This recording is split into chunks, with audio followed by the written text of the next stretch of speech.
Sveiki, mėly neringiškiai, aš Matas Lasauskas, jūsų šešėlinis Neringos meras. Birželio ataskaita šį kartą bus kiek kitokia.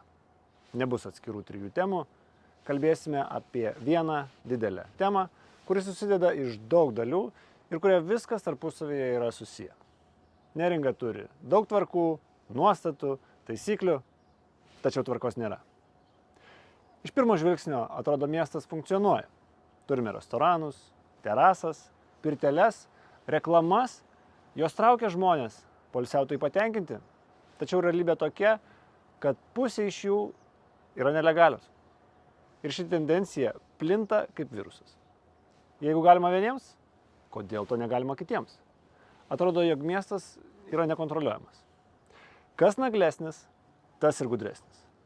Pirmiausia, verslas padaro, o tada ieškoma būdų, kaip viską įteisinti. Arba ne.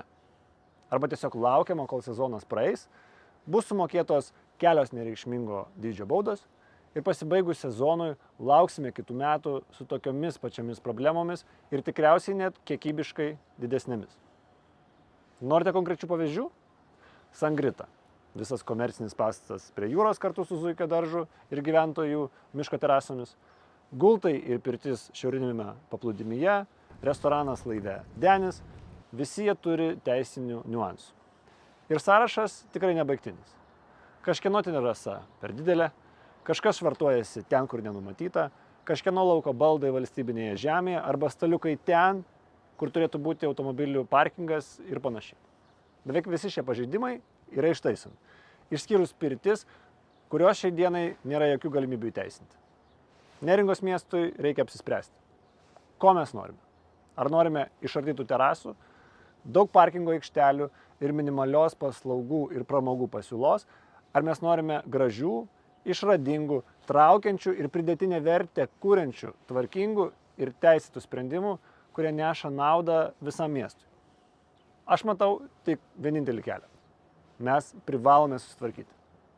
Kiekvienas komercinis taškas Neringoje privalo būti naudojamas teisėtai. Visų pirma dėl to, jog už valstybinę žemės naudojimą turi būti tinkamai atsiskaitoma su savivaldybė ir surinkami pinigai į miesto biudžetą. Antra, teisėta ir tinkamai prižiūrima komercinė veikla yra miesto prestižo reikalas ir aiškus signalas visiems, jog įžūlumas, savivaliavimas ir betvarkė Neringoje toleruojama nebus. Ir trečia, bei svarbiausia, jog gyventojams sugrįžtų teisingumo jausmas, jog visi yra lygus prieš įstatymą, visiems vienodos sąlygos ir visi norintys vykdyti veiklą pirmiausia turi atlikti visas reikiamas procedūras, gauti reikiamus suderinimus, sumokėti rinkliavas ir laikytis taisyklių. Žinoma, privalo pasitemti ir miestas.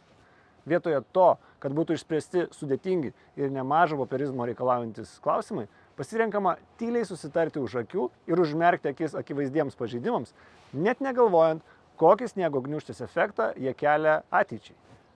Žmonių pasitikėjimas miesto valdžia atrodo menksta akise. Visi įsitikinę, jog įstatymų laikytis nebūtina, užtenka tik sukirsti rankomis su atitinkamais žmonėmis, naglai eiti pirmin ir galiausiai praslysi. Vieną dieną turi tai baigtis. Darbą turi dėti visi, tiek verslininkai, tiek ir miestas. Atsakomybę turi prisimti kiekvienas. Nestumdyti nuo savęs darbų kaip karštos bulvės, neprisidenginėti mažais biudžetais ar žmogiškųjų išteklių trūkimais, o rūpintis Neringos miestu kaip savo namais. Juk nesunku pakelti numestą šiukšlę, nesunku nušluoti maurais apžėlusi slipą ar nuvalyti smėlį nuo takelio prie jūros, visiškai nesigilinant, kuriai kontorai jis priklauso. Neringoje tikrai įmanoma kurti gražius dalykus, dirbti kartu, darniai ir atsakingai įgyvendinti visus projektus, reikia tik daugiau noro, mažiau pasiteisinimų ir atsikalbinėjimų.